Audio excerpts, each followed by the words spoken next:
Today we're taking a look at the brand new Mars X, and this is a wireless transmitter that allows you to use your phone as a monitor. So let's see what comes in the box. Of course, we've got the Mars X transmitter here, and this is a really nice small design, and this is pretty cool that the antennas are just directly attached to it, and it's just one solid piece. Really nice construction there. Let's see what else comes inside the box here.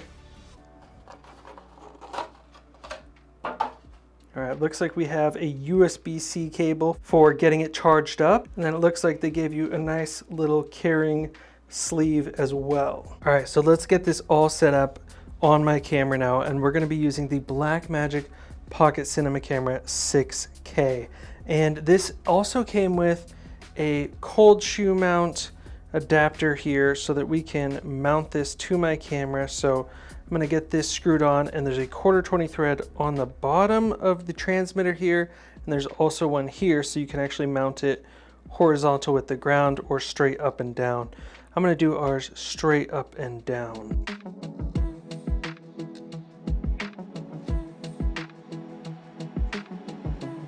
Let's get these antennas opened up, and then we have a full-size HDMI that's going to run into the side port here. Now the battery life on this only lasts for 1 hour, which I do think is kind of a bummer because most productions last well longer than an hour, but we'll work with it. So now let's talk about the connection here. You can see that it's connected at 1080p 50 frames per second, which is of course the same that we have on the camera. Now this transmitter can only receive frame rates that are in P. It can't receive anything in I. So if you're doing any footage filmed in interlaced, that won't work. So let's show you how switching the frame rate down to 23.98 on the camera will then make this icon on the transmitter blink. So basically it's saying, hey, I'm not getting the signal from the camera. And usually it'll blink like this indefinitely when you change the frame rate. So the only way I found to make it actually come up is if you unplug the HDMI cable and then plug it back in and give it a second, and it will usually then recognize it. There we go, it popped right in, 24 frames per second. Let's get the phone set up now. So what this transmitter actually does is create its own Wi-Fi network.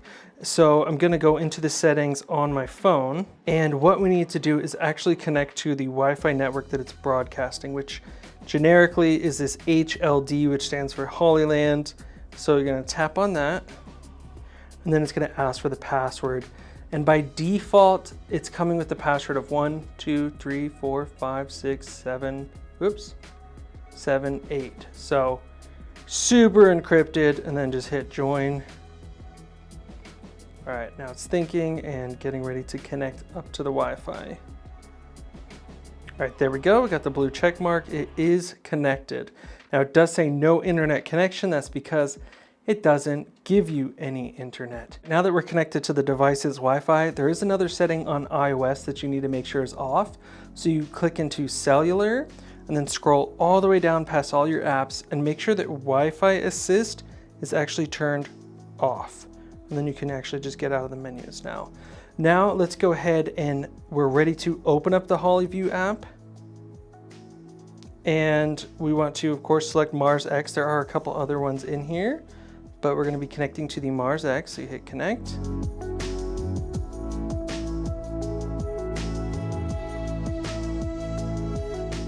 All right, and it says check input source on device. I've had this issue a couple times where the screen is completely black and it just won't show you the camera signal. And I can click on these 3 dots and see that yes, I am connected to the Wi-Fi, the password's in, I'm on the same channel, channel 3 and channel 3 on the device as well, but it's still not connecting. And I found that really the only way that I can get it to connect is by turning off data on my phone. So I'm actually gonna go back out of the app and slide down here and just turn the data off. All right, so there we go. Now we're seeing the image, but only once I've turned cellular data off has it made that connection, which obviously I do find is an issue because a lot of times I still want to use my phone and have an internet connection. So let's check out a couple of the different monitoring tools that you get in the app.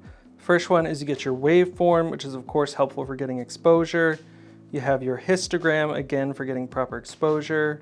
You have focus peaking, which I found that I can't really see much of. If you actually hold it down, it'll pull up and it'll show you how much focus peaking you can turn on. So I'm gonna turn up to 100%.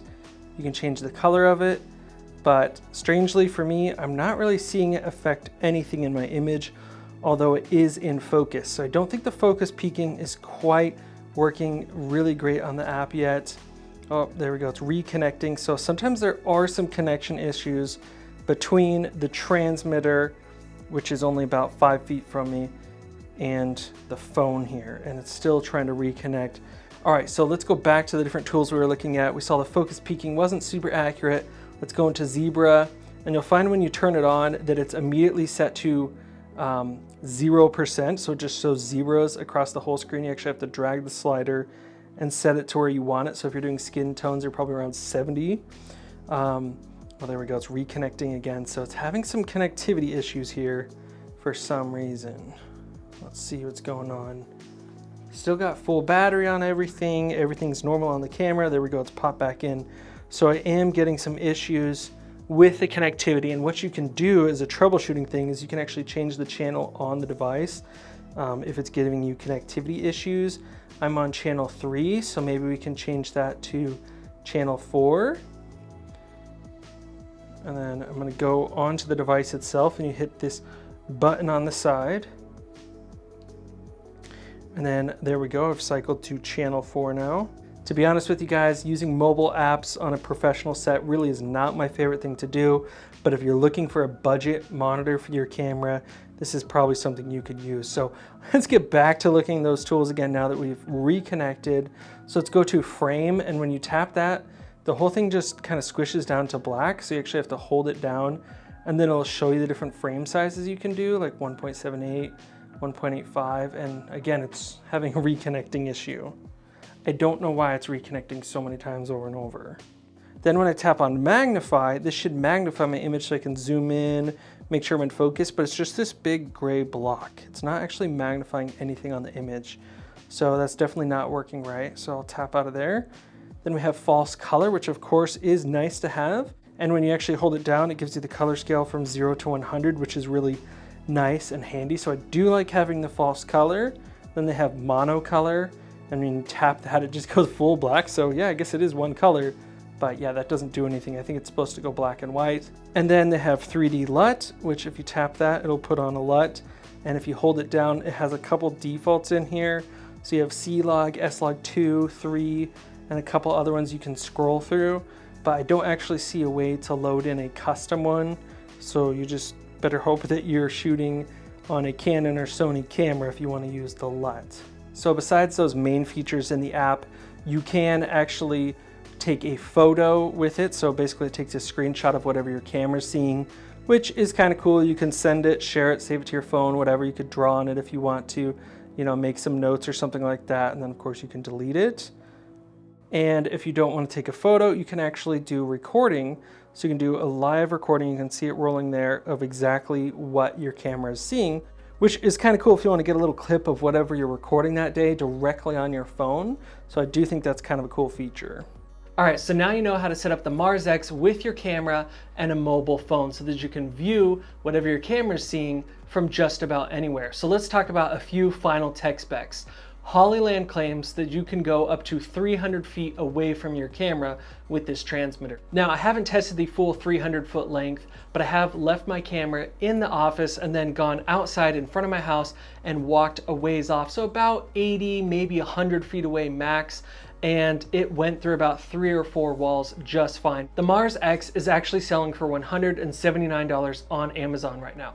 So it's actually pretty affordable if you want to get into wireless transmitters. Now, this is similar to another device called the Axoon CineEye, and it's a little bit more expensive at $199. Both of them claim to have about the same amount of transmission distance at 300 feet and 330 feet. Some other differences to point out is the Mars X allows you to connect up to 3 mobile devices for viewing, whereas the Axoon CineEye allows you to connect up to for mobile devices. Now, one major difference between these devices is the battery life. The Axune CineLife claims that it can do up to 4 hours, whereas the Mars X is limited at only 1 hour battery life. So I think that's a pretty significant difference to keep in mind when you're shopping for these entry-level wireless transmitters. Now, besides the battery life being limited on the Mars X, there are a couple other things that I should point out. And the major one for me is the reliability of the app itself. You saw while I was doing my testing that it was coming in and out of connection a handful of times. And I switched through all the channels to see which one worked better. There are actually 8 different channels that you can switch through to find the best connection. And I found that all of them had about the same results. The other issue that I had was initially when I was setting this up, it was pretty difficult to do because I could not get the image to pop up on my phone. And what that all boiled down to was that I had data on my phone.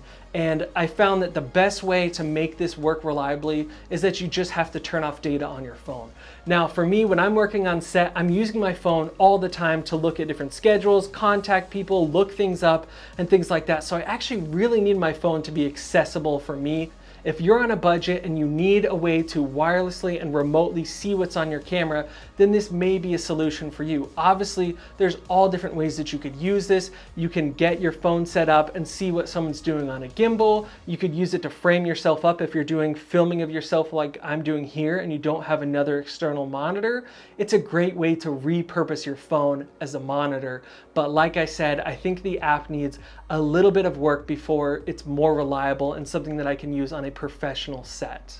All of that being said, this is of course an affordable entry-level device if you're looking to get into an HDMI wireless transmitter. So if you want to pick one up, definitely check out the link in the description below. And guys, if you want to see more videos like this, hit subscribe right now because I have a ton more videos coming out in shooting, editing, gear reviews, everything like that, and you don't want to miss it. All right, I'll see you in the next video.